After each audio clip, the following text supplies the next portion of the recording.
আসসালামু আলাইকুম প্রিয় শিক্ষার্থী, সবাই কেমন আছো? তোমাদের গুরুত্বপূর্ণ 5টি এমসিকিউ নিয়ে আলোচনা করব। এখান থেকে ইনশাআল্লাহ আশা করি কালকে তোমরা কমন পাবে। চলো আমরা এমসিকিউ গুলো সলভ করি। প্রথমে এমসিকিউটা আছে আমাদের, যে একটা তোমাদের সংখ্যা দিয়ে দিয়েছে, বলছে এটার সাধারণ ভগ্নাংশ কোনটি।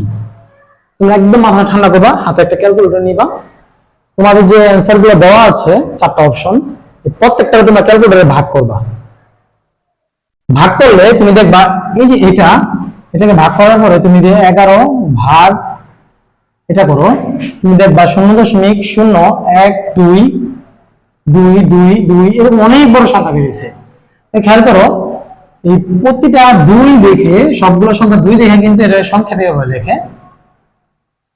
পৌনঃপুনিক দেওয়ার মানে গেছে এর পরে আরো এরকম সেম 2 আছে। তার মানে কি, যেহেতু এই সংখ্যাটা বাংলায় এরকম সংখ্যা বেরিয়ে গেছে, এটার সাথে মিলতেছে, তাহলে আমাদের অ্যান্সার কি হবে? ক। বাকিগুলো তুমি বাদ দিয়ে দেখো, তোমার এরকম সংখ্যা বের হইতেছে না। তারপরে দেখো 2 নম্বর অঙ্কটা। 2 নম্বর এমসিকিউর মধ্যে কি বলছে, কিছু সংখ্যা দিয়ে দিয়েছে, এটা মোস্ট ইম্পর্টেন্ট। বছর প্রত্যেকগুলো মধ্য কত, তুমি এই সংখ্যাগুলোকে সাজাও। 5, তারপর আছে 8, 9, 11, 13, 15।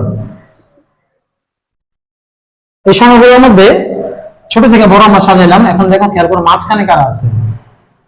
এইখান থেকে একটা, এখান থেকে একটা বাদ, এখান থেকে একটা বাদ, এখান থেকে একটা বাদ, আর এখান থেকে যদি দুটো বাদ দিতে তাহলে পুরো অঙ্কই শেষ হয়ে যাবে। তার মানে কি, ওরা দুজনেই মাঝখানে আছে, এই দুটো বাদ দিবা না, এই দুটো যোগ করো। 9 আর 11 হচ্ছে যোগ, ভাগ দিবা 2, যেহেতু দুইটা সংখ্যা, যোগ করো 20, ভাগ দাও 2 দিয়া, কত হচ্ছে 10। তার মানে আমাদের অ্যান্সার হচ্ছে গ। এবার আসো 3 নম্বর একটা উদ্দীপক দিয়েছে, এটা থেকে 2টা প্রশ্ন করছে আমাদের।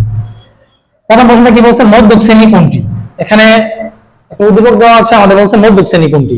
আমরা যদি মধ্যক করতে হলে ক্রমযুক্ত ঘনসংখ্যা বের করে তারপর অনেক বড় করে আমাদের অঙ্কটা করতে হয়, কিন্তু এমসিকিউ সময় তো আমাদের এত সময় থাকে না। এই জন্য একটা টেকনিক শিখিয়ে দিই।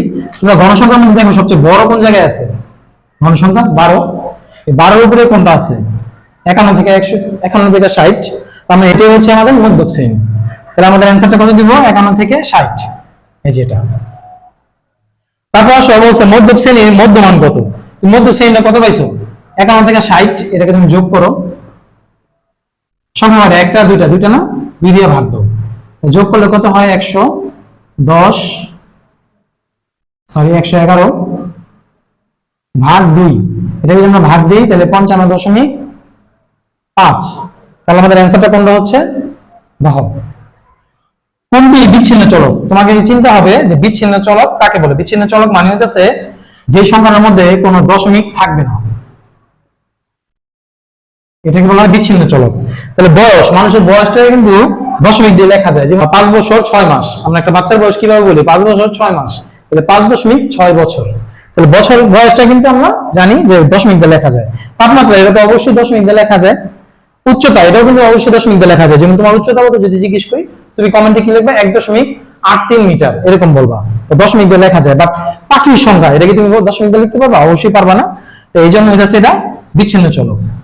আশা করি সবাই এমসিকিউ গুলো বুঝতে পারছো, এবং এই 5টা এমসিকিউ থেকে অবশ্যই কালকে তোমরা কমন পাইবা। সবার জন্য শুভকামনা রইল। আসসালামু আলাইকুম।